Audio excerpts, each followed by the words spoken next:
Welcome to Tech Talk Central. I'm Nathan. And I'm Sarah. Today, we're jumping into something really exciting.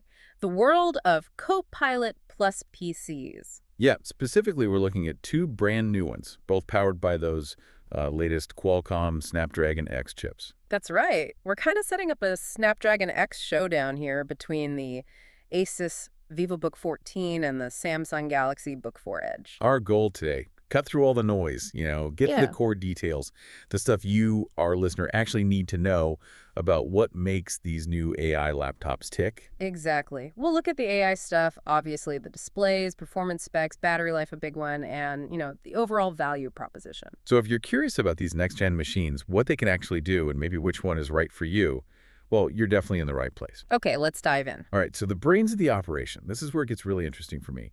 These Snapdragon X processors, they're kind of the heart of this whole AI PC thing, right? Absolutely. It's the defining feature. Take the ASUS Vivobook 14. Yeah. It's got the ultra-fast Qualcomm Snapdragon X8 Core SE. Okay. But the key part, it highlights the Qualcomm Hexagon NPU, that's the neural processing unit, delivering up to 45 TOPS. 45 TOPS. Break that down.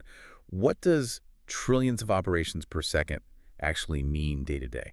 Well, think of it like a dedicated brain just for AI tasks. So that NTU handles things like real-time translation or complex image stuff, even generating art from text prompts. Without slowing down the main processor. Exactly. It offloads that work, which means better power efficiency. And that's how they're promising, multi-day battery life. It's not just faster, it's smarter about how it uses power for AI. Gotcha. And the Samsung, the Galaxy Book4 Edge, it uses the Snapdragon X Plus. How does that compare? Is it the same idea? It's a very similar foundation built on that Snapdragon X architecture. Samsung brands it with their Galaxy AI, which usually means some tighter integration with their own software and ecosystem. Oh. But fundamentally, both are Copilot plus PCs.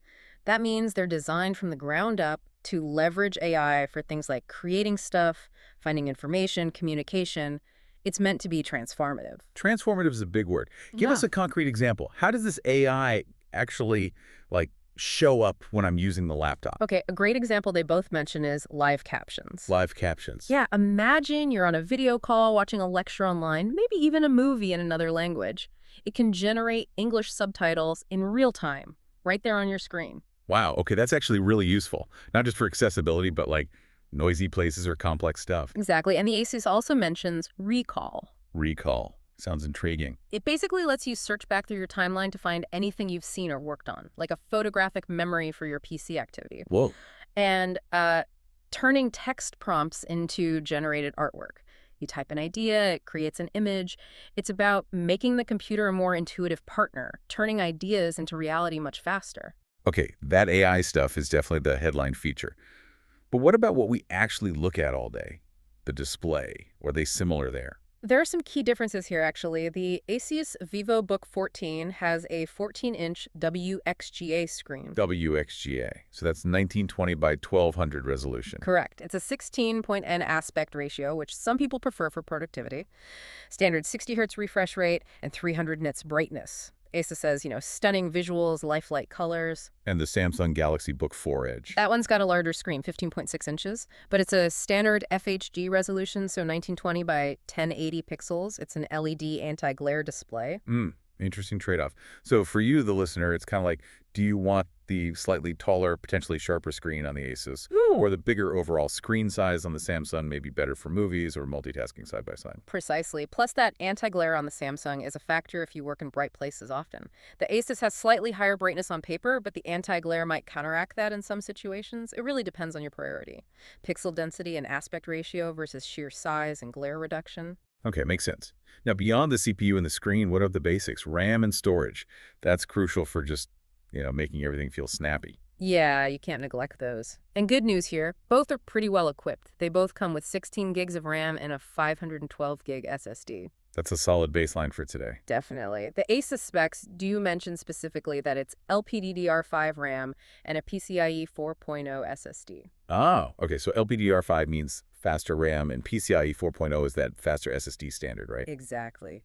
Low power double data rate 5 RAM is quick and efficient. And PCIe 4.0 SSDs offer, well, roughly double the speed of the previous generation. So loading apps, transferring big files, booting up all that should feel very quick on the ASUS. Does Samsung specify the type for the Book4 Edge? The sources we looked at didn't specify the RAM type or PCIe generation for the Samsung, just 16 GB RAM and 512 GB SSD. It's likely similar modern tech, but ASUS calls it out specifically. Okay. And graphics.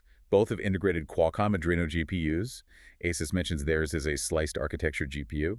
Sounds fancy. What's the practical benefit? Yeah, it does sound a bit jargony, but the idea behind this sliced architecture is basically getting more graphics power and better performance compared to older integrated graphics, but doing it really efficiently. So smoother visuals for video, maybe some light gaming or creative work without killing your battery. Right. Efficiency seems to be the key word with these Snapdragon chips. It really is. Power efficiency and AI performance working together. Which brings us nicely to portability and endurance, especially if these things are meant to be used anywhere, anytime with AI. How do they stack up physically? Both are pretty sleek. The ASUS Vivobook 14 is 0.7 inches thin, weighs about 3.28 pounds. Decently portable. And battery life on the ASUS? They claim up to 19 hours.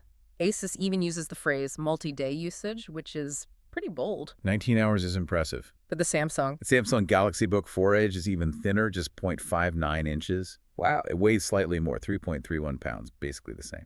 But the battery claim. Yeah. They're stating an average battery life of 27 hours. Plus. Super fast charging. 27 hours. Correct. Seriously, that's huge. It's a massive number. Of course, average and up to always need real-world testing. Depends heavily on what you're doing, screen brightness, all that. Sure. But even if you get close to that. Exactly. Even if you get, say, 22 hours in typical mixed use, that's still phenomenal. If maximum battery life is your absolute top priority, the Samsung really jumps out here. That's potentially leaving your charger at home for a whole weekend trip. Okay, that's a very strong point for the Samsung. Now, the inevitable question, price. How much do these AI powerhouses actually cost? All right, let's look at the numbers we found. The ASUS Vivobook 14 is listed at $649.99 currently, down from a list price of $749.99. So under $650 right now. That seems pretty aggressive for a new Copilot plus PC. It does. It makes it a really accessible entry point. The Samsung Galaxy Book4 Edge is priced at $708.86, with its list price being $899.99. Okay, so the Samsung is a bit more expensive, about $60 more at current prices, but also shows a bigger discount from its list price. Right. So the ASUS has the lower absolute price right now, but both offer decent savings potential. And considering the tech inside the new chips, the AI capabilities both seem to represent pretty good value in this emerging category. Definitely pushing what we expect at these price points. Yeah. What about early user reactions? Did the sources mention any feedback? They did. The ASUS Vivobook 14 had a 4.6 out of 5 stars, though from only 9 ratings, so early days. People called it spectacular, powerful, and practical. High praise. Yeah, highlighting fast performance, the AI stuff, and apparently the screen really impressed people. Very vivid colors. Someone also noted potential RAM and SSD upgrades, which is interesting. Always good to have upgrade options. And the Samsung. The Galaxy Book4 Edge had a 4.3 out of 5, but for more ratings, 57, so a slightly wider sample size. The description was often, great lightweight, well-designed laptop. Okay, so maybe pointing towards its strength. Seems like it.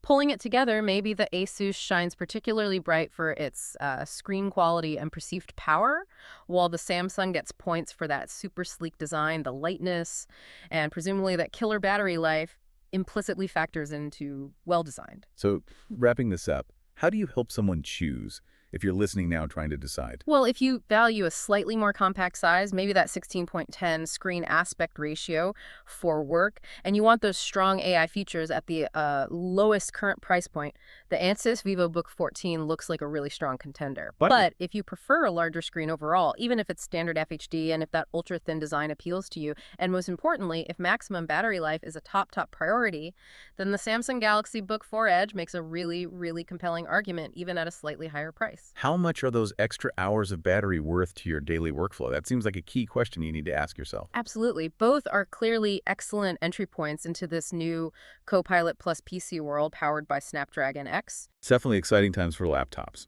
And it leaves me thinking, as this AI gets baked deeper into our everyday devices, how much will these machines actually learn about us, our habits, our work, our searches through recall? What does that mean for privacy going forward? Something to keep an eye on. A very important thought for the future, for sure. Well, we hope this deep dive into the Snapdragon X Showdown helps you figure things out. And if you found this useful, please do subscribe to our channel, Tech Talk Central. We'll have more comparisons and insights coming your way. Yep, and if you want to check the latest prices or grab one of these machines, be sure to look for the links down in the description below. Thanks for joining us.